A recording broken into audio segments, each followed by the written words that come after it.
4వ వచనము అందరం కలిసి చదువుతాం. నన్ను ఆకర్షించము, మేము నీ యొద్దకు పరిగెత్తి వచ్చదము, రాజు తన అంతఃపురములోనికి నన్ను చేర్చుకునేను, నిన్ను బట్టి మేము సంతోషించి ఉత్సహించదము, ద్రాక్షరసము కన్నా నీ ప్రేమ ఎక్కువగా స్మరించడము, యథార్థమైన మనసుతో వారు నిన్ను ప్రేమించుతున్నారు. మొదటి లైన్ చూద్దాము. మొదటి లైన్ అందరం కలిసి చదువుతాము. నన్ను ఆకర్షించము, మేము నీ యొద్దకు పరిగెత్తి వచ్చదము. ప్రభు సహాయం కొరకు ప్రార్థన చేస్తాం. ప్రేమల తండ్రి, వందనములు చెల్లిస్తున్నాము. యేసుక్రీస్తు ప్రభు వారి యొక్క పరిశుద్ధమైన నామములో యేసుక్రీస్తు ప్రభు వారి యొక్క పరిశుద్ధమైన నామములోని స్తుతించి ప్రార్థన చేసి అడిగి వేడుచున్నాము తండ్రి. ఆమేన్.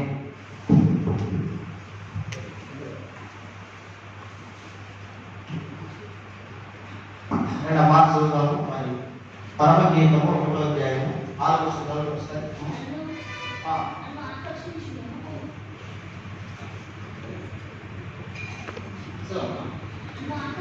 నన్ను ఆకర్షించము, మేము నీ యొద్దకు పరిగెత్తి వచ్చదము. చదువు ఇక్కడ మనము మరి ఈ 4వ వచనము మొదటి లైన్ మనము బైబిల్ స్టడీ కొరకు మనం చదవాలి. నన్ను ఆకర్షించము అంటే సులభితి ఎవరైనా మరి ఆ వ్యక్తిని తను కోరుతున్నట్టు మనం గమనించాలి. మరి మొదటి నుంచి 2 వచనాలు కూడా మనం చూడగలిగాము.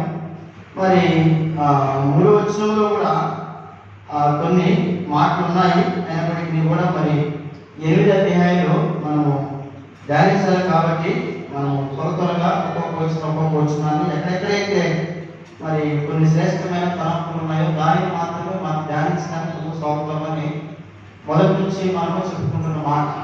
కాబట్టి 4వ వచనంలో ఏమో రాయబడిందంటే నన్ను ఆకర్షించుము అని రాయబడిన మాట.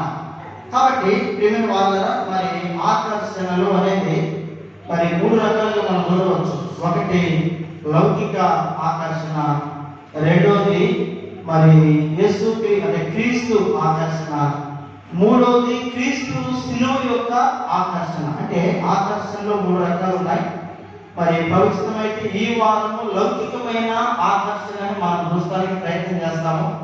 దేవుడి చిత్తమైతే వచ్చే వారము మరి క్రీస్తును గురించిన ఆకర్షణ అంటే యేసుక్రీస్తు ప్రభువారు ఈ లోకంలో ఉన్నటువంటి ప్రజలను ఏ రీతిగా ఆయన ఆకర్షించాడు, అలాగే ఆయన శిలువ మీద ఉన్నప్పుడు ఆయన ఎలాగ ఆకర్షించినాడు అనే దాని గురించి మరి ప్రభుత్వమైతే వచ్చే వారము మనము ఆ మాటల గురించి ధ్యానిస్తాము. మరి ఈ వారము లౌకిక ఆకర్షణ. బైబిల్ అంటే ఆకర్షణ మనం ఖచ్చితంగా దాన్ని తెలుసుకోవాలి. ఇప్పుడు ప్రేమ అనే మాట గురించి మనం విన్నప్పుడు ఆ ప్రేమ అంటే మనుషుల ప్రేమ ఏంటి, దేవుని ప్రేమ ఏంటి, లోక ప్రేమ అంటే ఇలా మనం చెప్పుకోవాలి. అప్పుడు మాత్రమే మనం నేర్చుకోవడానికి ప్రయత్నం చేస్తాం. కాబట్టి దేవుని ప్రేమకి, లోకంలో ఉన్న ప్రేమకి, మనుషుల యొక్క ప్రేమకి ఏంటి తేడా, వ్యత్యాసం అనేది మనము ఎరగాలి, తెలుసుకోవాలి. అలాగే ఆకర్షణ అనగా లౌకిక ఆకర్షణ పోతే మరి ఆ దేవుని యొక్క ఆకర్షణ. ఇప్పుడు లౌకిక ఆకర్షణ అనగా మనము దేవుని వాక్యంలో దాని గురించి కూడా చాలా శ్రేష్టమైన సంగతులు బైబిల్లో రాయబడున్నాయి. రండి లౌకిక ఆకర్షణ గురించి మనం చూసినట్లయితే మొదట చదువుదాము. ఆదికాండము 3వ అధ్యాయము. ప్రియమైన వాళ్ళ మరి 6వ వచనం చదువుదాం. ఆదికాండము 3వ అధ్యాయము 6వ వచనం చదువుదాం. చూడండి, స్త్రీ ఆ వృక్షము ఆహారములకు మంచిది, కన్నులకు అందమైనది, వివేకగించు రమ్యమైనది ఉండట చూచినప్పుడు ఆమె దాని ఫలములలో కొన్ని తీసుకొని తిని. గమనించాలి, ఆమె దాని ఫలములలో కొన్ని తీసుకొని తిని అనే మాటని ఇక్కడ మనం చూస్తాం. కాబట్టి ఇక్కడ ప్రియమైన వాళ్ళ మరి హవ్వని ఏదైతే తోటలో ఉన్నటువంటి వృక్ష ఫలాలు ఆమె ఏం చేస్తూ వచ్చినాయంట, ఆకర్షింపజేస్తూ వచ్చినాయి అనేది ఇక్కడ మనం స్పష్టంగా ఎరగవచ్చు. ఇప్పుడు మనం కూడా ఆయా గ్రామంలో మనము వెళ్తున్నప్పుడు అయితే మరి పట్టణంలో ఉన్నప్పుడు మనం చూసినట్లయితే రోడ్డు ఇరువైపులు కొన్ని సిటీలో టౌన్లో రోడ్డు ఇరువైపులు ఏం చేస్తారంటే మరి బళ్ళు ఉంటారు, ఫ్రూట్స్ అమ్ముతూ ఉంటారు. చూస్తాం లేదా? చూస్తాం. మరి కొన్ని స్థలాల్లో ఫ్రూట్స్ చూసినప్పుడు మనం కూడా ఆకర్షితులు అవుతాం. చాలా బాగున్నాయి, మరి ఏదైనా కొన్ని తీసుకుంటే బాగుంటుందేమో అని మనం కూడా తలంచిన వారికి ఉంటాం. ఇది సహజంగా మన జీవితంలో ఎరుగా మనకు తెలుసు ఖచ్చితంగా. ఇప్పుడు పిల్లల పట్టణంలోనైనా మరి గుంటూరులోనైనా మనం రోడ్డున వెళ్తూ ఉన్నప్పుడు రోడ్డుకి ఇరువైపులా కొన్ని స్థలాల్లో ఫ్రూట్స్ అమ్ముతూ ఉంటారు. పెద్ద పెద్ద బళ్ళు పెట్టి ఆకులకి మరి పుచ్చకాయలు కొన్ని సమయంలో మనకి ఎక్కువ ఏం తినాలనిపిస్తుంది అంటే పుచ్చకాయలు కొన్ని చెట్టలు బాగా అంతలా పెద్ద పెద్ద కాయలు వచ్చి ముక్కలు అమ్ముతూ ఉంటే వాటిని చూడగానే ఏమనిపించింది మనకి చెప్పాలంటే? ఏమనిపించింది? ఆ పుచ్చకాయ ఏం తీసుకుని మనల్ని ఆకర్షిస్తా ఉంది. గమనించాలి. దీని ఏమంటారంటే లౌకిక ఆకర్షణ. ఈ లౌకిక ఆకర్షణ అనేది ఇప్పుడు అక్షరాల హవ్వ యొక్క జీవితంలో మనం చూస్తా ఉన్నాం. ఇప్పుడు ఆమె ఒక్కతే ఆ ఏదైనా తోటలో ఆమె సంచరిస్తూ ఉన్నది, ఒక్కతే సంచరిస్తూ ఉన్నది. కాబట్టి ఒక్కతే అనే మాట మనం చూసినట్లయితే నిజంగా ప్రభు పెట్టినటువంటి వారు ఎప్పుడు కూడా ఒక్కరిగా ఉండకూడదు. బైబిల్లో ఒక్కరిగా ఉన్నటువంటి వారిని శత్రువు ఆయా రీతిగా మరి శోధించిన సందర్భాలు ఉన్నాయి. బైబిల్లో ఆ సంగతి మనకు తెలుసు. అది హవ్వ ఆమె ఒక్కతే మరి ఏదైనా చోట సంచరిస్తూ ఉన్నప్పుడు సాతాను ఆమె ఏం చేసిందంట? మోసం చేసిన బైబిల్లో మనం చూస్తాం. ఇంకా అంటే చాలా మంది ఒక్కరుగా ఉన్నప్పుడే వాళ్ళ సాతాను ప్రభావం వారి మీద పడినటువంటి వారు చాలా మంది ఉన్నారు. దానికి కూడా ఒక్కొక్క సమయంలో మేడ మీద ఏం చేస్తున్నారంటే ఆయన తిరుగులాడుతూ ఉన్నప్పుడు అనేది మనం చూస్తాం. ఇప్పుడు యోసేపు కూడా ఒక్కడే ఉన్నప్పుడే కొద్దిమరు ఆ భార్య ఆయన్ని బలం చేసినట్టు రాయబడింది. ఇంకా చాలా ఉన్నాయి. యేసుక్రీస్తు ప్రభువారు కూడా ఒక్కడే ఆయన ప్రార్థన చేస్తూ ఉన్నప్పుడు సాతాను కూడా యేసు ప్రభుని శోధిస్తూ వచ్చినట్లు వాక్యంలో మనం చూడవచ్చు. సరే, ఏది ఏమైనా అది మన సందర్భం కాదు. కానీ ఇక్కడ ఏంటి అంటే ఇది లౌకికమైన ఆకర్షణ.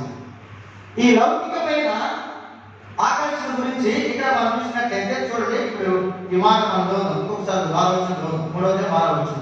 స్త్రీ ఆ వృక్షము ఆహారమునకు మంచిదియు కన్నులకు అందమైనదియు వివేకమిచ్చు రమ్యమైనదియు ఉండుట చూచినప్పుడు అంటే ఇక ఆ చెట్లు ఆ ఫలాలన్నీ కూడా ఆయన ఏం చేస్తూ వచ్చినాయంటే ప్రియమైన వాళ్ళ ఆకర్షిస్తూ వచ్చి ఇప్పుడు ఆకర్షించిన తర్వాత ఈమె కొన్ని ఫలాలు తీసుకొని ఆమె తిని అది తిన్న తర్వాత వాటిని ఏం చేసినట్ట తీసుకొని చోటుకిచ్చింది. 12వ వచనం చదువుతుంది. ఆది కాండం 3వ అధ్యాయము 12వ వచనం చదువుతాం. అందుకు ఆదాము నాతో నూరుటకు నీవు నాకు ఇచ్చిన ఈ స్త్రీయే ఆ వృక్ష ఫలములను కొన్ని నాకు ఇయ్యగా నేను తింటిననేను అనే మాట రాయబడింది. చూడండి, ఇక్కడ మనం గమనించాల్సిన మాట ఏంటి అంటే ఇప్పుడు ఆమె తిన్నది కాకుండా ఇప్పుడు ఎవరు తీసుకొచ్చి ఇచ్చిందంటే ఆమె ఎవరికి ఇచ్చింది? ఆదామునకు కూడా వాటిని ఇచ్చింది. ఇప్పుడు ఆదాముకి ఇచ్చినప్పుడు ఆదాము తినాలన్న రూల్ ఏం లేదు చెప్పాలి. ఇప్పుడు వాస్తవంగా ఆయన ఏం చెప్పాలా? ఆయనతో ఏమనాలా? మనం ఢిల్లీ తిన్నాము కానీ నేను మాత్రం వీటిని చెప్పాలా, నేను తినను. దేవుడు నాకు మనకి ముందే ఆయన ఆజ్ఞాపించాడు, మీరు వీటిని తినమని నిశ్చయముగా మీరు ఏమవుతున్నాడు ఆయన మీరు సస్తారని ప్రభు చెప్పాడు. కాబట్టి నేను మాత్రం వీటిని తిననంటే తినను అని చెప్పాలి. కానీ ఆయన ఏం చేశాడు? ఆయన తిన్నది కాక ఇప్పుడు తిన్నాడు. ఆయన తిన్నవాడు ఏమన్నాడయ్యా, అది పొరపాటు అయిపోయింది, మరి ఆయన నాకు ఇచ్చింది కాబట్టి నేను తిన్నాను అని చెప్పాలి. ఇప్పుడు ఆయన ఏమన్నాడు? నీవు నాకు ఇచ్చిన ఈ స్త్రీ అంటే ఎవరి మీద పెట్టాడు అర్థం చెప్పాలి. ఇప్పుడు ఆ నమ్మకం ఎవరి మీద పెట్టాడు? దేవుడి మీదే పెట్టాడు ఆ నమ్మకం. వాస్తవం. ఇప్పుడు ఆయన ఏమన్నాడంటే ఆయన అనాల్సిన మాట ఏంటంటే, అయ్యా నేను ఏదో పొరపాటు తిన్నాను, నాకు ఇచ్చింది కాబట్టి నేను తిన్నాను ప్రభా, నన్ను క్షమించని చెప్పేసి అని అనొచ్చాను. కానీ ఆయన అన్న మాట ఏంటంటే, నీవు నాకు ఇచ్చిన ఈ స్త్రీ నాకు ఇచ్చింది కాబట్టి నేను తిన్నాను. అంటే అర్థము, ఒకవేళ నీవే కానీ ఈమెను నాకు ఇవ్వకపోతే ఆమె నాకు ఇచ్చిన పళ్ళు నేను తినేవాడు కాదని ఆ మాట ఉంటాను. సరే, ఏదేమైనా తినేటువంటి అనేటువంటి వారు ఖచ్చితంగా ఇప్పుడు ఆదాము దాన్ని దోషించాల్సింది, కానీ ఆదాము అలా చేయాల. ఆదాము అని చెప్పి ఇదే పోయినటువంటి వారు ఉన్నారంట. బైబిల్లో ఆ నిర్గమాకాండం ఒక మాట చదువుతుంది. ఇప్పుడు మనం నిర్గమాకాండం 32వ అధ్యాయము 21 నుంచి కొన్ని వచనాలు చదువుతాం. ఆది నిర్గమాకాండము 32వ అధ్యాయము 21వ వచనం నుంచి కొన్ని వచనాలు మనం చదువుతాం. చూడండి, అప్పుడు మోషే, నీవు ఈ ప్రజల మీదకి ఈ గొప్ప పాపము రప్పించున్నట్లు వారు నిన్ను ఏమి చేసిందని అహరోనును అడగగా, చూడండి చదవాలన్నమాట. అహరోను, నా ఏలినవాడ, నీ కోపము మన్ననీయకము, ఈ ప్రజలు దుర్మార్గులను మాట నీవు ఎరుగు. ఇప్పుడు వీళ్ళు దుర్మార్గులే, నువ్వు దుర్మార్గుడు కాదుగా. ఎవరండి చెప్పాలి. ఇప్పుడు ఏం చెప్పే మాట ఇప్పుడు జరిగిన సందర్భంలో మనకు బాగా తెలుసు. దేవుడు మోషేని ఏం చేసిందంటే ఆయన చెప్పాలి, కొండ మీద గెలిచాడు. కొండ మీద గెలిచి 10 ఆజ్ఞలు పలక మీద తన స్వాస్థాలతో దేవుడు రాసి మోషేకి ఇచ్చి, ప్రజలకి ఇవి తెలియజేయము, ఇలా మనం జీవించాలి, ప్రవర్తించాలి, నడుచుకోవాలి అనే రీతిగా దేవుడు మోషేని కొండ మీద గెలిచాడు. కొండ మీద గెలిచిన తర్వాత మోషే కొండ దేవుడు ఏం చేశాడంట, కొంచెం తడువు చేశాడు.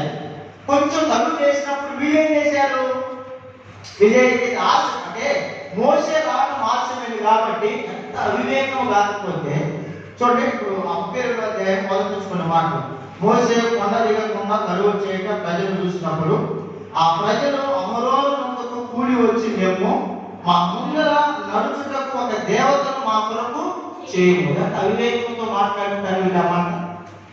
ఏమండి, ఇప్పుడు ఐగుప్తులో ఉన్నటువంటి వీరిని జీవం కలిగిన దేవుడు ఎట్లా ఏ రీతిగా ఆయన ఐగుప్తు యొక్క పాప బంధికాల సంఖ్యల నుండి దేవుడు వారిని విడిపించి కనానికి దేవుడు నడిపిస్తూ ఉన్నాడన్న సత్యాన్ని వారు ఏం చేసినారంట, మర్చిపోయారు.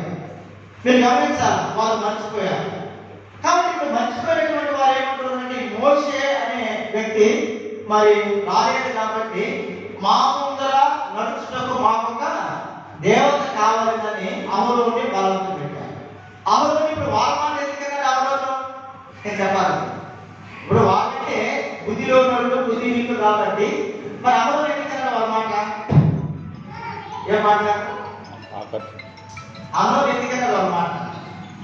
ఇప్పుడు అమరోను వాళ్ళ మాట వినకపోతే వీళ్ళందరూ ఏం చేస్తారు, అమరుని చెప్పాలి, కొట్టి తప్పుతారు. అదే అక్కడ జరిగేది. ఇప్పుడు 2 లక్షల మంది అహరోన్ని ఖచ్చితంగా వారు కొట్టి చంపుతారు కాబట్టి అహరోను ఇప్పుడు ఎవరు భయపడ్డాడంటే, వాళ్ళకి భయపడలేదు. ఎవరు భయపడ్డాడు చూపించాలి, దేవుడికి భయపడలేదు. ఎవరు భయపడ్డాడు, ఆయన ప్రజలకు భయపడ్డాడు. ప్రజలకు భయపడి, సరేనమ్మా చేసేది ఏం లేదు కాబట్టి మీరు పని చేయండి, మీ ముక్కు కమ్మలు, మీ యొక్క ఉంగరాలు, మీ యొక్క చైను అవి మొత్తం తీసి ఇవ్వండి అని చెప్పేసి అన్నాడు. తీసిచ్చిన తర్వాత వాటిని బాగా అగ్నిలో వేసి కరిగించి వారి కొరకు ఏం చేసిందంటే ఒక బంగారం కోత పోసిన దూడను ఆ వ్యక్తి అప్పటికప్పటికే తయారు చేశాడంటే ఇప్పుడు ఎంత స్పాస్ట్ గా ఉన్నారు మన గమనించాలి. కాబట్టి నేను ఈ మాట ఎందుకు తీసుకున్నానంటే, ప్రేమైన వాళ్ళు అక్కడ ఆది కాండంలో ఆదాము కూడా అదే చేశాడు. ఇప్పుడు ఆ వృక్ష ఫలముల ద్వారా హవ్వ ఆకర్షించబడి ఆమె తిన్నది కాక ఆదాముకి ఇచ్చింది. కానీ ఆదాము దాన్ని ఏం చేయలేదు, చెప్పాల, దోషించాల. ఆదాము నాకు వద్దని చెప్పాల. ఆదాము కూడా కొన్ని తీసుకుని వాటిని ఆయన తిన్నాడు. తిన్నది కాకుండా కూడా ఏమన్నాడంటే, ఆయన నెపం ఎవరి మీద వేసినట్టే చివరికి దేవుడి మీద పెట్టినాడు. అయ్యా నీవే కానీ ఈ స్త్రీ నాకు ఇవ్వకపోతే అసలు నేను తినేవాడినే. పిల్లలు అంటే తిరుగుతారు బాగా, చిన్నపిల్లలు వస్తాం. పిల్లలు ఎప్పుడైనా సరే మనం ఏదైతే చేయొద్దంటామో దానినే వారు చేస్తారు. పిల్లలు ఏదైతే మనం చేయొద్దంటామో దానినే వాడు చేస్తారు. ఇప్పుడు అటువంటి కోరకు పోయడానికి వీళ్ళు కూడా ఇప్పుడు అదే అనుభవం ఇప్పుడు ఎవరు వచ్చినారంటే అహరోను కూడా వచ్చారు. యాజకుడైన అహరోను కూడా ప్రియమైనటువంటి వాళ్ళరా, ఆయన కూడా ఏం చేశాడంటే, ఇది హోమానికి ఇది నూరుకోవాల్సిన తప్పు, ఇటువంటి మనం చేయకూడదు. మోషే దేవుడితో మాట్లాడుతున్నాడు కాబట్టి ఆయన దిగి వస్తాడు, మీరేం భయపడదు, మీరు ధైర్యం కూడా చెప్పొచ్చు అహరోను. కానీ ఆ మాట వారికి చెప్పినట్టు వారికి అంటారు. ఒకవేళ చెప్పు ఉండాల్సిందే, కానీ అహరోను ఆ మాట చెప్పారు. అంటే ఏంటి అర్థం, వాళ్ళు ఏదైతే తెలియజేశారు అహరోనుకి దానినే అహరోను కూడా ఏం చేసినట్ట దానినే వ్యక్తి కొనసాగిస్తూ వచ్చినారు. అందుకే ఇది మరి ప్రియమైన వాళ్ళకి ఒక మాట ఉంటుంది ఎక్కడంటే యాకోబు రాసినటువంటి పత్రిక 1వ అధ్యాయము 13, 14, 15 యాకోబు రాసిన పత్రిక 1వ అధ్యాయము 13, 14 దేవుడు కీడి విషయమై శోధింపబడని నేరడు, ఆయన ఎవరిని శోధింపడు కనుక ఎవడైనా శోధింపబడినప్పుడు నేను దేవుని చేత శోధింపబడుచున్నానని అనకూడదు. ప్రతి వాడును తన స్వకీయమైన దురాశ చేత ఏడవబడి మరులు కొట్టుకోబడిన వాడి శోధింపబడును. 15 దురాశ గర్భము ధరించి పాపమును కనుక పాపము పరిపక్వమై ఏంటంటే వాక్యంలో ఏముంది చూడండి, ఒక మనిషి ద్వారా పాపము ద్వారా మరణపు లోకంలోనికి ప్రవేశించింది. బైబిల్లో ఆ మాట రాయదు. కానీ చాలా మంది తెలివైన వారు ఏమంటారంటే ఇప్పుడు ఆదాము హవ్వలో వాళ్ళు ఆ వృక్ష ఫలాన్ని తినకపోతే అసలు మనం పుట్టేవారు కదా వలేసే ప్రశ్న. ఆ హవ్వ ఆ ఫలం తినబట్టి ఆయన తిన్నది కాక ఆదాము చూడబట్టి దేవుడు వారిని ఏదైనా బయటికి పంపించాడు. కాబట్టి ఈనాడు మనమందరము కూడా మనం పుట్టాము అని చాలా మంది వాదించేవారు లేకపోయారు. అసలు ఇంకొకరు మరిపోతాం అనేది ఏంటంటే వారు అసలు దేవుడు ఆ తోటలో ఆ యొక్క ఫలం ఇచ్చి చెట్టు ఎందుకు ఉంచాడు? అసలు దాన్ని తీసేయచ్చు కదా, దాన్ని ఎందుకు ఉంచాడు అంటే మనము దేవుడికి ఏం చేయకూడదు, ప్రశ్నించకూడదు. ఆయన ఇష్టం, ఆయన ఉంచుతాడు. అయితే మనం చెప్పాడు దాన్ని మీరు చేయొద్దు అన్నాడు. చేయొద్దని అనే అర్థం ఏంటి? చేయమన్నా దేవుడు చేయొద్దు అన్నాడు. అంటే ఒకవేళ ఈ పన్ను ద్వారానే ఈ లోకంలో ఉన్న ప్రజలందరూ కూడా మరి వచ్చారనడానికి అదే విధి కాదు. దేవుడు ఇప్పుడు ఒకవేళ ఈ పన్ను కాకుండా ఈ లోకంలో మనుషులని దేవుడు ఎట్లా ఆయన ఉత్పత్తి చేయాలో దేవుడు తెలుసు. దానినే ప్రభు పనులు చేశాడు. ఒకవేళ ఈ పండే కానీ తినకుండా ఉన్నట్లయితే ప్రియమైన వాళ్ళ దానిని ప్రభు బయలుపరిచేవాడు. కానీ మనము వాళ్ళ పండి తినాలి కాబట్టి దేవుడు దానిని పనులు చేసినాడు. నిజం చెప్పాలి, ఇప్పుడు పండు తినకపోతే ఈ లోకంలో మనుషులు నిర్మించరా అంటే కాదు, దానికి ఏదో విధిగా ప్రభు ఆయన ప్రణాళిక వేరే ఉంటుంది. దాన్ని ప్రభు పనులు చేశాడు. సరే, ఏది ఏమైనా ఇక్కడ హవ్వ ప్రియమైన వాళ్ళ మరి ఆ ఏదైతే తోటలో ఆ వృక్ష ఫలములను ఆమె ఏం చేసిందంట? ఆశించిందంటే ఆమె ఆకర్షించబడింది అన్నాడు. కాబట్టి ఒకటి ఇది ఏంటంటే లౌకిక ఆకర్షణ. ఈ లౌకిక ఆకర్షణ ద్వారా చివరికి ఏం జరిగిందంటే చూడండి, దురాశ గర్భం ధరించి పాపమును కనుక పాపం పరిపక్వమై దాని ద్వారా ఏమవుతుంది? ఆమె చెప్పాలా? మరణం దురాశ గర్భం ధరించి పాపము కంటే పాపం పరిపక్వమై ఏమి వచ్చిందంటే దాని ద్వారా మరణం వచ్చింది. ఆ లౌకిక ఆకర్షణ అనేది ప్రియమైన వాళ్ళ మానవునికి ఏం తీసుకొచ్చి పెట్టిందంట? మరణం తీసుకొచ్చి పెట్టింది. ఇది మొదటి మాట. ఇంకా రెండవ మాట చూద్దాం. రెండవది మాట చూద్దాం. చూడండి, ఆది కాండం రెండవదిగా ఎవరు ఆకర్షించబడ్డారు? రెండవదిగా చూడండి, లౌకిక ఆకర్షణ ఎవరు ఆకర్షించబడ్డారంటే ఆది కాండము 13వ అధ్యాయము మరి 10, 11 వచ్చిన చదువుతాం. ఆది కాండం 13వ అధ్యాయం 10, 11 వచ్చిన చూడండి. లోతు తన కన్నులెత్తి యోర్దాను ప్రాంతమంతటిని ఏర్పరచుకొని చూసినాడా?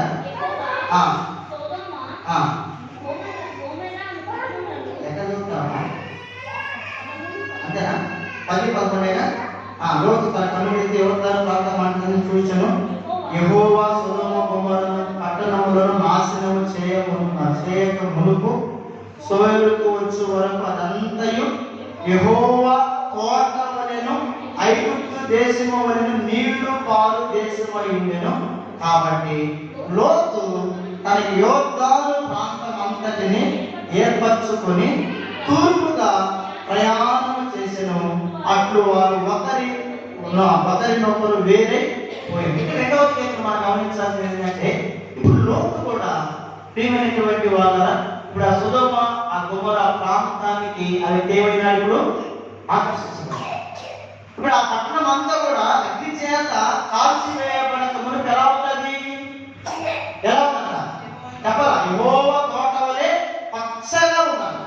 సందర్భం ముందు ఇప్పుడు అబ్రహాము పశువుల కాపరులకు లోతు పశువుల కాపరులకు ఏమైంది? వైరం వచ్చింది, దండం కొట్టిందంట. వాళ్ళు పోట్లాడుకుంటూ ఉంటే అప్పుడు అబ్రహాము వచ్చేమన్నాడంటే వాళ్ళందరూ నాటి, అయ్యా మీరు మనము బంధువులు కాబట్టి మనం ఇలా పోట్లాడుకోవడం అనేది మంచిది కాదు. ఒకవేళ మనం ఇలా పోట్లాడుకుంటే మనల్ని బట్టి అన్ని జనులు ఎదుట దేవుడి నామం ఏమైంది? దూషించబడింది, అవమానపరచబడింది. కాబట్టి ఇలా మనం మాట్లాడుకోవద్దు. కాబట్టి లోతు పిలిచినాడు, లోతు ఈ 4 దిక్కుల ఇటు తూర్పు పర్వత, ఉత్తరం, దక్షిణం 4 దిక్కులు చూసుకో, నీకు ఇష్టం వచ్చినటువంటి దిక్కుకెళ్ళి వెళ్ళు అని చెప్పేసి అబ్రహాము లోతుకే చెప్పాడు. మీరు గమనించాలి. ఇప్పుడు ఒకవేళ లోతు కానీ అబ్రహాముతో కలిసి ఉండాలని అనుకుంటే లోతు ఏం చెప్పొచ్చు? అబ్రహాముతో లేదు నాయన, నేను నిన్ను విడిచి ఎక్కడికి పోతాను, ఇప్పుడు నీతో పాటే కదా నేను కూడా వచ్చింది, ఇవన్నీ సరైన చిన్న చిన్న గొడవలు వస్తూ ఉంటాయి కాబట్టి మనం మన పశువుల కాపర్లకి సర్ది చెబుతాము, లేదా ఇక్కడ నుండి ఇటువంటి గొడవ రాకుండా మనం చూసుకుందామని చెప్పొచ్చు లోతు. కానీ లోతు ఏమన్నాడు? లోతు వేరే ప్రాంతం ఒక దిక్కుడు చూస్తే ఆ దిక్కంతా కూడా ఎలా ఉంటుంది? యెహోవా కోట వలె పచ్చగా ఉంటుంది. చూడండి, అంటే ఇక్కడ లోతు సొదొమ గొమొర్రా ప్రాంతానికి ఏమైనాడు? ఆయన ఆకర్షితుడైనాడు. ఆ ప్రాంతం ద్వారా లోతు ఏమైనాడంటే ఆకర్షించబడినట్టు వాక్యంలో ఉంది. ఇప్పుడు ఆయన ఆకర్షించబడ్డాడు కాబట్టి ఆ ప్రాంతానికి వెళ్ళాడు. ఎవరు? లోతు. చూడండి, దేవుడు వాళ్ళని గమనించాలి. దేవుడు ఉన్నది లేనట్లు, లేనిది ఉన్నట్లు దేవుడు అక్కడే చేయగలడు. అందులో ఎలాంటి సందేహం లేదు. వాక్యంలో ఒక మాట ఉంది, కీర్తన గ్రంథము చూడండి, ఒక మాట 107వ కీర్తన 34వ వచనం చదువుతాం. 107వ కీర్తన 34వ వచనం చదవడం. చూడండి, 107వ కీర్తన 34వ వచనం చదువుతాం. ఆయన నదులను ఆయన అడవిగాను, నీటి బుగ్గలను ఎండిన నేలగాను, సత్తువు గల భూమిని సౌటి పరగాను మార్చెను. ఆయన నదులో ఏం చేయగలట? దేవుడు అడవిగాను చేస్తాడంటే ఇప్పుడు అది పచ్చగా కనబడింది కదా. ఎవరి కంటికి? లోతు యొక్క కంటికి పచ్చగా కనబడింది. నేను చూసి అనుకున్నాడు ఆయన, అబ్బా ఇదంతా చాలా పచ్చగా ఉంది, ఆ దేశానికి నేను వెళ్ళిపోతే నాకు ఆ పశువులకి ఏమాత్రము మరి ఆహారం కొరత ఉండదు, సమృద్ధిగా ఉంటుందని చెప్పేసి ఆయన ఆ సొదొమ గొమొర్రా ఆ ప్రాంతానికి ఆకర్షించబడ్డారు.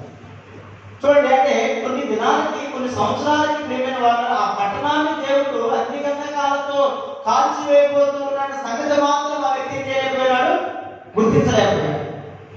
ఆ వ్యక్తి దాన్ని గ్రహించలేకపోయినాడు. మనం గమనించాలి. ఇప్పుడు లోతు కూడా ఆ సొదొమ గొమొర్రా ప్రాంతానికి ఆకర్షించబడిన తర్వాత ప్రియమైన వాళ్ళ మరలా దేవుడే ఏం చేశాడంటే లోతుని, తన కుటుంబాన్ని ఆ పట్టణంలో విడిపించడానికి ఆయన 2 మనుషులను మరలా దేవుడే ఆయనకి పంపినట్టు వాక్యంలో రాయబడింది.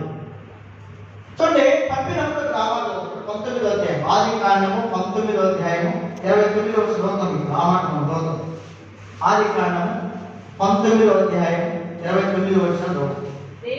దేవుడు ఆ మైదానము పట్టణములను పాడు చేసినప్పుడు దేవుడు అబ్రహామును జ్ఞాపకము చేసుకొని లోతు కాపురమున్న పట్టణములను నాశనము చేసినప్పుడు ఆ నాశనము మధ్య నుండి లోతు నశించకుండా అతన్ని ఏం చేసినాడంట? అతను తప్పించినాడు, అతని కుటుంబాన్ని తప్పించినాడు. అతన్ని తప్పించినాడు రాయబడింది. అయితే తన భార్య ఏమైనటువంటి వాళ్ళ నిజం చెప్పాలి అంటే ఆమె వెలుగుడు చూసి ఏమైపోయింది? ఉపశమనం అయిపోయింది. తర్వాత తన బిడ్డలందరూ కూడా వారు పాపం చేయడం ద్వారా ప్రేమ మాట్లాడ. మరి మనం చూసినట్టయితే లోతుల గురించి పేతురు రాసిన ఆ 2వ పత్రికలో నీతిమంతుడైన లోతు అనే మాట కూడా మనం చూడగలం లోతు గురించి. కాబట్టి లోతును తప్పించడం అనే మాట మనం చూసుకోవాలి. కాబట్టి ఒకటి హవ్వ ఏదైనా తోటలో ఉండబడిన వృక్షంలో ఆకర్షించబడిన తర్వాత మరి ఆమె దురాశ ద్వారా నరకం కలిగి పాపం కలిగి పాపం ద్వారా మరణాన్ని కలిగి తర్వాత ఇక్కడ మనం చూసినట్లయితే ఈ లోతు ఆ సొదొమ గొమొర్రాని దాని ద్వారా ఆకర్షించబడిన తర్వాత పట్టణాన్ని దేవుడు ఏం చేసినాడు? అగ్ని చేత ఆయన కాల్చు. అంటే లౌకిక ఆకర్షణ అనేది ఎలా ఉంటుందని మనం గ్రహించేదాన్ని మనకు ప్రభు మాట్లాడుతున్నటువంటి మాట. కాబట్టి ఈ లౌకిక ఆకర్షణ అనేది దాని ద్వారా అంత నష్టమే కానీ ఏమాత్రం కూడా ప్రభు బిడ్డలైన వారికి ప్రియమైన వాళ్ళ మేలు అనేది జరగదు. అది నష్టాన్నే కలిగజేసింది కానీ ఏ మాత్రము ప్రభు బిడ్డలైన వారికి అది మేలు చేసేది కాదనేది మనం గ్రహించవచ్చు. ఇది రెండవ మాట. ఒకటి అవ్వ ఆకర్షించబడింది, రెండవది చెప్పాలి లోతు ఆకర్షించబడ్డాడు. ఇది రెండవది. మూడవ మాట మనం చదువు. మూడవదిగా ప్రియమైన వాళ్ళని మరి యెహోషువ గ్రంథము 7వ అధ్యాయము, యెహోషువ గ్రంథం 7వ అధ్యాయము 21వ వచనం చదువుతుంది. ఒక మంచి చీనాడు 5 వస్త్రమును 200 తులముల వెండిని 50 తులముల ఎత్తుగల ఒక బంగారు కమ్మిని నేను చూచి వాటిని ఆశించి తీసుకొంటిని. ఇప్పుడు ఇక్కడ మూడోదిగా ప్రియమైనటువంటి వాళ్ళని మనం గమనించాలి. ఆకారం కూడా వెండికి బంగారానికి ఏమైనాడంట వ్యక్తి ఆకర్షించబడినట్టు వాక్యంలో ఉంది బైబిల్లో. మరి యెహోషువ తెలియజేసే ఇశ్రాయేలుకి మీరు ఈ యెరికో పట్టణంలో దేనినైనా సరే మీరు ఏం చేయవద్దంట, తీసుకోవద్దు, మీరు ముట్టొద్దు. ఎందుకు తెలుసా? యెరికో అంటే శాపగ్రస్తమైనది, ఇది శపించబడినది. కాబట్టి మీరు ఈ శపించబడిన దానిలో దేనిని కూడా మీరు ముట్టవద్దు, మీరు తీసుకోవద్దని చెప్పిన. కానీ ఇప్పుడు ఎవరు ఆశించుకొని ఉంటారండి చెప్పండి? ఇప్పుడు బంగారం అంటే ఆకర్షించబడి ఉన్న వాళ్ళు ఉంటారా? చెప్పాలా? ఇప్పుడు ధనాన్ని చూసి బంగారాన్ని చూసి ఆకర్షితులు కానటువంటి వారు ఎవరైనా ఉన్నారంటే ఉన్నారు? ఎవరైనా చెప్పాలి? ఎవరు లేరు. మనం గమనించాలి. ఆ దినాల్లోనే మీరు అంటే దేవుడు వారి ఎదుట ఎన్నో గొప్ప కార్యాలు చేశారు. వారి కళ్ళ ఎదుట వారు చూశారు. ఇప్పుడు ఎర్ర సముద్రాన్ని పైకి చేసినప్పుడు ప్రజలను చూస్తున్నారా లేదా? చూడలేదా ప్రజలు? యెరికో గోడలన్నీ కూడా వీళ్ళు కూడా ఏ శక్తి సహాయం లేకుండా దేవుడు పడబట్టినప్పుడు వీళ్ళందరూ చూశారా లేదా? యోర్దాను నదిని దేవుడు ఏం చేశాడు? ఆది నేలగా చేసినప్పుడు ఆది నేలలో ఉంటా ఇప్పుడు ఆకారంలో వెళ్ళి ఉంటాడే వెళ్ళలేదా? చెప్పలేదమ్మా, ఏం మాట్లాడు? ఆకారం వేయడం వల్ల యోర్దాను నది దాటితేనే కదా యోర్దానులోకి వచ్చింది. అదే యెరికోలోకి వచ్చింది. యెరికో యువతలే ఉంది. ఏంటది చెప్పాలి? యోర్దాను నది. ఆ యోర్దాను నది దాటిన తర్వాతే ఎక్కడ వెళ్తారు వారు? యెరికోకు వెళ్తారు. అంటే ఎంత గొప్ప కార్యాలు, ఆశ్చర్య కార్యాలు కళ్ళ ఎదుట చూసి కూడా ఇప్పుడు ఏం చేసినారంట చెప్పాలి? ఏం చేసినారు? చూసినట్టయితే దోపుడు సొమ్ములో ఒక మంచి సీనాలు పై వస్త్రమును 200 తులముల వెండిని 50 తులముల ఎత్తుగల ఒక బంగారు కమ్మిని నేను చూచాను. ఇప్పుడు చూడటం మాత్రం, ఇప్పుడు చూచడం ద్వారా ఏం కలిగింది ఆ వ్యక్తి అంటే ఆ బంగారము ఆ వస్త్రం ఏం చేసింది? ఆ వ్యక్తిని ఆకర్షించినప్పుడు ఇప్పుడు ఏం చేశాడు ఆయన? వాటిని ఆశించి వాటిని ఏం చేశాడు ఆయన? తీసుకున్నాడు. తీసుకొని అసలు ఏమి ఎక్కనట్టు తన నేరాలకు పోయి చక్కగా గుంట తీసి ఏం చేశాడు? వాటిని భూములు దాచిపెట్టి దాని మీద ఇప్పుడు ఆమె రాణి వేసింది కదా, గర్భం యొక్క కుమార్తె కొన్ని గృహదేవతలను ఇంటి దగ్గర నుండి తీసుకొని వచ్చి మా నాన్న తెలియకుండా తోటి గుంట్లో పెట్టి చక్కగా దాని మీద పొలిపేసి ఈయన కూడా అదే చేశాడు. చూడండి, ఇప్పుడు ఆయన ఈజీ పట్టుకోవచ్చు కానీ ఇక ఈయన పట్టుకోవడం కష్టం అనుకున్నాడు. అనేది 10 లక్షల మంది ప్రజల్లో ఎవరు తీశారో లేదని తెలియదనుకున్నాడు ఆయన.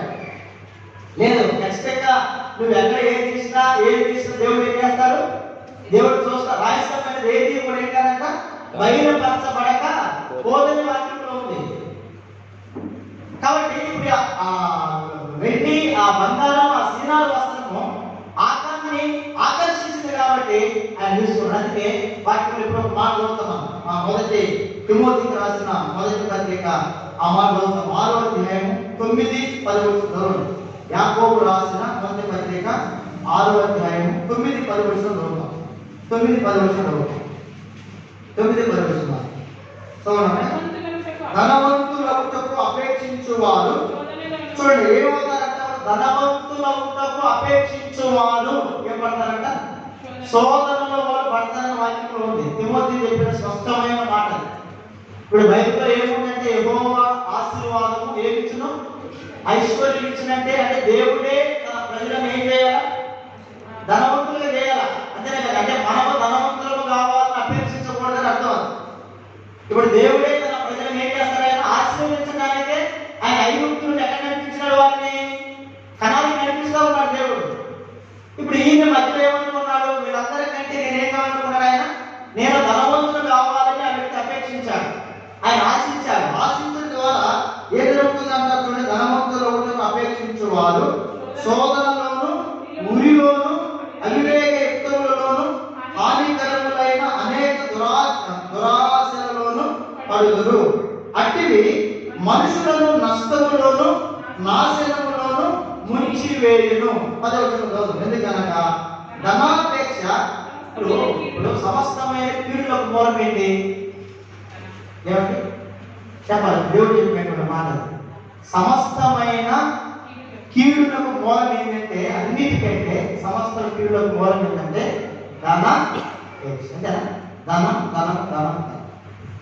ఈ ధనాపేక్ష సమస్తమైన కీడులకు మూలమని యేసుక్రీస్తు ప్రభువారు అపోస్తలుడైన పౌలు గారి ద్వారా తిమోతికి రాసిన ఈ పత్రికలో దేవుడు తెలియజేస్తాడు. ఏంటి సమస్తమైన కీడులకు మూలం అంటే? ప్రియమైన వాళ్ళరా, మరి కొంతమంది దానిని ఆశ చేయబడిపోతారంట. విశ్వాసం నుండి వారు తొలగిపోతున్నారు. గమనించాలి. నాకు దేవుని ప్రజలు అవిశ్వాసం లేకపోవడానికి కారణాలు ఏంటి? విశ్వాసం నుండి తొలగిపోవడానికి గల కారణాలు ఏంటి? మనకు బైబిల్లో స్పష్టంగా రాయబడిన మాట. ధనాపేక్ష సమస్తమైన కీడులకు మూలము. కొందరు దానిని ఆశించి, అందరు కాదు. ఆ కొందరిలో ఎవరున్నారు ఇప్పుడు చెప్పాలండి? కొందరు ఎవరున్నారు? ఆకారాన్ని వ్యక్తున్నాడు. గమనించాలి. అందరు కాదు, కొందరే. అందరు కాదు, కొందరే. కొందరు ఉన్నారు, ఏదని అర్థం కాదు. ప్రియమైన వాళ్ళు అంటే ప్రభు చెప్పే మాట, ప్రభు చెప్పే మాట. కానీ ఆశించకూడదు. కానీ ఇక్కడ ఆకారణ వ్యక్తి ఆ వెండికి బంగారానికి ఆ సీనాలు వస్తానికి పట్ల కూడా ఆకర్షించబడ్డాడు. అంటే ఏం చెప్పాలి? చెప్పాలా? చాలా మందికి అసలు వస్త్రాలకు అంత ఇష్టం కదా. వస్త్రాలంటే అంత ఇష్టము, బట్టలు అంటే అంత ఇష్టం కదా. నూతనమైన వస్త్రాలంటే చాలా మందికి ఎంతో ఇష్టం. బట్టలు ఎంతో ఇష్టం. అంటే అది అందరిలో ఉండాలి. అంటే ఆలోచన అంటే మీరు ఈ సేవకులు లేదంటే సేవకులు ఉండాలి, లేదంటే వాళ్ళు కాదు. అక్కడ పోయినాక కొంతమంది నా బాగుంది ప్యాంట్ షర్ట్ ఎక్కడ కొనవాళ్ళది, ఎక్కడ వెనబడింది, ఇది మేట్లో ఎక్కడ కొనవాళ్ళది అందరూ మాట్లాడుతూ ఉంటారు, అని అడుగుతూ ఉంటారు. చాలా మంది ఖరీదైన బట్టలు వేస్తూ ఉంటారు. అంటే మేము ఎప్పుడు కూడా అంటే వేయొచ్చు, వేయకూడదు కాదు. అంటే అంటే వేయాలి కాదు, మేము కూడా వేయొచ్చు. ఈ షర్టు 200 రూపాయలు. మొన్న ఎక్కడంటే దేవుడు కాంపిటీషన్ పోయి అశోక్ బ్రదర్ మేమందరూ దేవుడు అందరూ మేమందరూ చీరాలు వెళ్ళాం. చీరాలు వెళ్తే చీరాలు మన బ్రదర్ జాబ్ బ్రదర్ వల్ల బ్రదర్ షాప్ ఉంటే అందరూ వెళ్ళి చూస్తూ ఉంటే అందరూ కొన్ని తీసుకున్నారులే, అందరూ తీసుకున్నారు. నేను కూడా చూసాను. నేను కూడా చూస్తా ఉంటే జాగ్రత్తగా అడిగి అన్నా కొంచెం తక్కువ రాకుండా కొంచెం చీప్ అండ్ బెస్ట్ చూపిస్తున్నాం, కొంచెం చేతి చూడటానంటే సరే అన్న చూసినాడు. ఇది చూస్తున్నాను. నేను ఇది చూస్తే ఇది చూసాడు అన్న ఎంత ఇది ఏంటన్నా అంటే చూసి అక్కడ 200 అన్న అన్నాడు. వాళ్ళ అన్న 200 అన్న బాగున్నా మంచిది తీసుకున్నాను.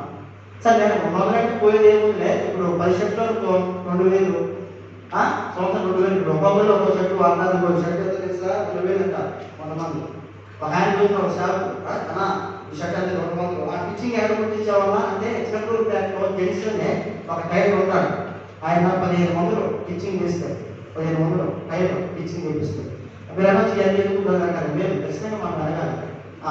15 మందులు టిచ్చింగ్ చేస్తే 15 మందులు. 15 మందులు అంటే నేను అనుకుంటా ఏదైనా అంటే అదే కుట్టేది 15 మందుల కన్నా ఇప్పుడు ఇది వేరే సేవకు కుట్టాడు. ఆ సేవకు కాదు, మన దేవుని మన పరమేశ్వర మామయ్య అవుతాడు. గోవర్ణ యొక్క మామ హరిదాస్ గారు. అసలు ఆయన అన్న మీరు నాకు డబ్బులు ఇవ్వద్దు, సేవకు నేను తీసుకున్నాను చూద్దానన్నా, లేదన్నా ఇది ఎందుకంటే ఒక రోజు పోయేది అయితే ఒకసారి కుట్టించుకుంటాను, ఒకసారి కుడితే ఇబ్బంది లేదు. మేము ఉన్నంత కాలం ఇక్కడ బట్టలు కుట్టించుకోవాలి కాబట్టి డబ్బులు ఇవ్వకుండా మాకు నేను కుట్టిరన్నా, మీరు మీకు లాస్ వద్దు, నన్ను అడిగి ఎక్కువ తీసుకోవద్దు, నువ్వు వేరే గుడ్లు తీసుకున్నాడు ఆయన నాకన్నా ఎక్కువ ధర ఒక 500 ఇవ్వన్నాను, ఒక 500. సరే అయితే 500 కుట్టించాం. 500 ఏముంది, ఇక్కడ వేరే వేరే వాళ్ళు 800 అంట, 800 అంట, అంటే ఇక్కడ కూడా ఎక్కువ రేట్లు ఉన్నాయి. సరే ఏది ఏమైనా ఏముంది, ఇప్పుడు 200 రూపాయల షర్ట్లు వేరైనా 2000 రూపాయల షర్ట్లు, ఆయన కూడా కొంచెం ఒక సంవత్సరం వేస్తారు, 2 సంవత్సరం తర్వాత ఏమైపోయింది చెప్పాలి. TCR 2000 రూపాయల షర్ట్లు నేను దొరకలేనంటే ఎందుకు ఎప్పుడు వంట, అది విషయం కాదు కొనవచ్చు. కానీ మనము బీబీటువంటి వాళ్ళు మరి ఇక్కడ ఆయన కూడా అదే పని చేశారు. ఎవరంటే ఆ కాలంలో ఏంటంటే ఒక శ్రీనారు వస్త్రానికి ఆకర్షించబడ్డాడు కదా, ఆకర్షించబడ్డాడు. కొంతమంది బట్టలు కలిగి అంటే మాత్రం వాటిని ఏం చేయాలి, బట్టలు కలిగితే మాత్రం వాటి మీద తొడగలేదు, కలిగితే తొడగదు. కానీ కొంతమంది అట్లా అంటే నేను వాళ్ళని తప్పని కారణం వాళ్ళని నేను విమర్శించను, ఎవరెవరి అభిప్రాయం వాళ్ళ ఇష్టం, మంచిదే. ఎందుకంటే వాళ్ళు కష్టపడ్డ డబ్బులు పెట్టి వాళ్ళు తీసుకున్నప్పుడు ఏమీ లేదు, ఎందుకంటే వాళ్ళు కష్టపడ్డ సొమ్ము. కానీ ఈయన కష్టపడుకునేది చెప్పాలి, ఆశించారు, ఎవరిదో దాన్ని ఆయన ఆశించారు. అందుకే ఈ రాయబడిన మాట ఏంటంటే 9వ వచనంలో ధనవంతులకు అపేక్షించు వారు శోధనలో ఉరిలోను అవివేకయుక్తములోను హానికరములోనైన అనేక దురాశలలోను పడుతురు, అట్టివి మనుషులను నష్టములోను నాశనములో ఉంచునంట. ఇప్పుడు ఆయన ఆశించాడు కదా, ఆ బంగారము ఆ వెండికి ఆ శ్రీనారు వస్త్రానికి ఆకర్షించబడిన ద్వారా ఆయనకి ఏంటి నష్టం, ఏం కలిగింది ఆయనకి? ఇప్పుడు ఆ మాట మనం చూడండి. యెహోషువ గ్రంథము చూద్దాం. యెహోషువ గ్రంథము 7వ అధ్యాయము మనము చూద్దాం. 7వ అధ్యాయము 25వ వచనం. అప్పుడు యెహోషువ నీవేళ మమ్మల్ని బాధపరచుతివి, నేను యెహోవా నిన్ను బాధపరచుననగా ఇశ్రాయేలీయులందరూ వారిని రాళ్ళతో చావగొట్టి వారిని రాళ్ళతో కొట్టిన తర్వాత చూడండి, ఇప్పుడు ఎవరెవరు ప్రియమైనటువంటి వాళ్ళు, ఇప్పుడు ఆయన ఒకటేనా చెప్పండి అండి, ఏం మాట్లాడు, ఆయన ఒక్కడన్నా పిల్లి వాళ్ళందరూ, ఆయన కుమారు అందరినీ, అంటే తప్పు చేసినవాడు ఒకడే. కానీ ఇప్పుడు ఆ పాపము ఆ శిక్ష అందరికి వచ్చింది. తన భార్య, తన కుమారుడు, తన కుమార్తెలు అందరినీ గ్రామము కాలేజీలో తీసుకుని వెళ్ళి రాళ్ళతో కొట్టి చంపి అగ్నితో ఏం చేసినట్టు వారిని కాల్చి వేస్తున్నారు. కాబట్టి రెండవదిగా వీళ్ళు వారి ఆ లౌకిక ఆకర్షణ అనేది చివరికి ఎక్కడ దారిస్తుందంటే అది నాశనమునది ఏం ఇస్తుందంటే వీళ్ళు వాళ్ళ నాశనములకు దారి తీస్తుంది.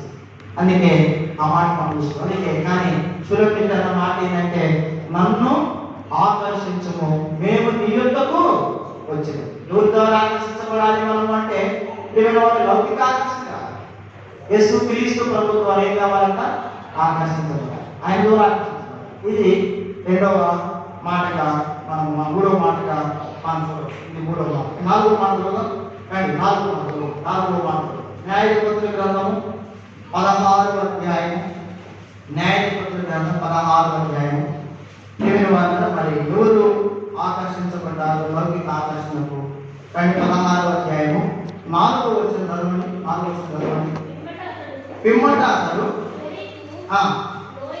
లోయలో ఉన్న దెలీలా అను స్త్రీని మోహింపగా మీరు గమనించాలి. చూడండి, అంత విచారకరమైన సంఘటన. ఇశ్రాయేలీయులకు 20 సంవత్సరాలు న్యాయాధిపతిగా పరిపాలించాడు. ఎవరు? ఇశ్రాయేలీయులను 20 సంవత్సరాలు వారికి న్యాయాధిపతిగా ఉండి ప్రియమైన వాళ్ళగా వారిని పరిపాలించినటువంటి న్యాయాధిపతి ఎవరంటే సంసోను. ఈ సంసోను ఈ దెలీలా అనే ఆమె ఆయన ఏం చేసింది? ఆకర్షించింది. ఆమె ద్వారా ఆకర్షించబడి ప్రియమైన వాళ్ళ మనం గమనించాలా. చూడండి, ఒక మాట ఉంది 6వ వచనంలో రాయబడిన మాట ఏంటంటే, కాబట్టి దెలీలా నీ మహాబలము దేనిలో ఉన్నదో నిన్ను దేని చేత కట్టి బాధింపవచ్చునో మనసులో నాకు దయచేసి తెలుపమని సంసోనుతో అడిగి. సంసోనుతో అనగా అనే మాట మనం చూస్తాం. చూడండి, ఈవెన్ వార్తగా ఇప్పుడు ఇటువంటి వార్త గురించి అపోస్తలుడైన పౌలు నూతన నిబంధన గ్రంథంలో కూడా ఒక మాట తెలియజేస్తారు. ఎక్కడ ఆ మాట అంటే కొలస్సీలకు రాసిన పత్రిక 3వ అధ్యాయము కొలస్సీలకు రాసిన పత్రిక 3వ అధ్యాయము 5-6 వచనం చదవండి. 5-6 వచనం చదవండి. కావున భూమి మీదనున్న మీ అవయవములను అనగా జాగ్రత్తలను, అపవిత్రతను, కామాతురతను ఏదైనా జాగ్రత్తలను, అపవిత్రతను, కామాతురతకి తను తాను ఏం చేసుకున్నట్టు వాటి ద్వారా వ్యక్తి ఆకర్షించబడ్డారు. మీరు గమనించాలి. ఇప్పుడు గాడిద యొక్క పచ్చి దవడ ఎముకతో ఎంతమంది చంపాడైనా? 1000 మంది. ఎంతమంది చంపాడైనా? 1000 మందిని చంపాడు. ఎంతమంది చంపాడంట? గాడిద యొక్క పచ్చి దవడతో 1000 మందిని చంపినటువంటి ఒక వ్యక్తి చివరికి ఒక స్త్రీని ఏం చేయకపోయాడు ఆయన? ఏం చేయకపోయాడు? ఒక స్త్రీని చెప్పలేదండి, జయించలేకపోయాడు. ఎంత విషయాలు కాదు. ఇప్పుడు ఆ మాట న్యాయపత్రుల గ్రంథం 15వ అధ్యాయము 15వ వచనం. న్యాయపత్రుల గ్రంథం గాడిద యొక్క పచ్చి దవడ ఎముక కనుగొని చేయి చాచి పట్టుకొని దాని చేత 1000 మంది మనుషులను చంపెను. అప్పుడు సంసోను గాడిద దవడ ఎముకతో తన కుక్కను 2 కుక్కలను నేను చంపి ఉన్నాను కదా. గాడిద దవడ ఎముకతో 1000 మంది నరులను చంపి ఉన్నాను. ఎంతమంది చెప్పాడంటే ఆయన? 1000 మంది చంపాడు. 1000 మంది చంపినటువంటి వ్యక్తి చివరికి ప్రియమైన వాళ్ళ దిలీలా ద్వారా అతడు ఆకర్షితులుగా చేయబడిన తర్వాత చివరికి ఒక స్త్రీని ఆయన ఏం చేయలేకపోయినాడు? జయించలేకపోయాడు. ఒక మాట ఇప్పుడు అదే 16 చదవడం ఒకసారి. 16 చదవడం.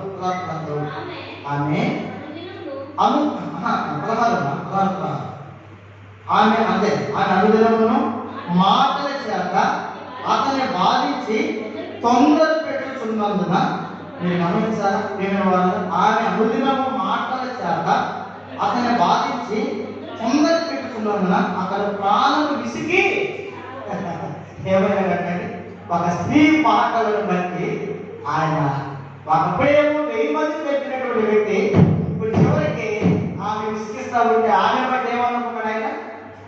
చెప్పాలి, ఏమనుకున్నాడు ఆయన? చనిపోతేనే మంచిది, ఎందుకున్నాడు అసలు బ్రతుకు అని చెప్పేసి చావాలనుకున్నాడు. ఎవరు? సంస్థ. కాబట్టి అంటే 4వదిగా ప్రియమైన మాట్లాడాలి. ఈ ఆకర్షణ మీద ఎక్కడ దారి తీస్తూ వచ్చిందంటే అది నష్టానికి. కాబట్టి సంసోను చివరికి తన 2 గుడ్డులు ఏమని అంట చెప్పాలా? ఫిలిష్తీయులు అందరూ కూడా 2 గుడ్డులను పీకారు. 2 గుడ్డులు ఓడబీకి తిరగలిసేది వారిగా వ్యక్తిని చేసినారు. వాళ్ళందరూ కూడా సంసోను చూసి పరిహాసం చేశారు, నవ్వుతూ ఉన్నారు. అరే సంసోను అంటే ఈయన ఎట్లయిపోయారు, భలే వీరుడు కదా, సింహాన్ని చీల్చిన వాడు, 1000 మందిని చంపిన వాడు, 3 వందల నక్కలను కొట్టుకున్నవాడు, చివరికి ఏమైపోయినాయంటే తన 2 గుడ్డులు తిరిగిపోయాడు. అయితే లౌకిక ఆకర్షణ అనేది అది మనిషికి నష్టాన్ని కలిగజేసేదే కానీ అది ఏమాత్రం కూడా వారికి మీరు కలిగించేది కానీ కానీ ఇది 4వదిగా మనం చూడవచ్చు. 1 అవ్వ, 2వది ఎవరంట? లోతు, 3వ దేవుడు ఆకాను, 4వది ఎవరంట? సంసోను. చివరికి చూద్దాం. చివరగా తిమోతికి రాసినటువంటి 2వ పత్రిక. తిమోతికి రాసిన 2వ పత్రిక ప్రియమైన వాళ్ళ మరి 4వ అధ్యాయము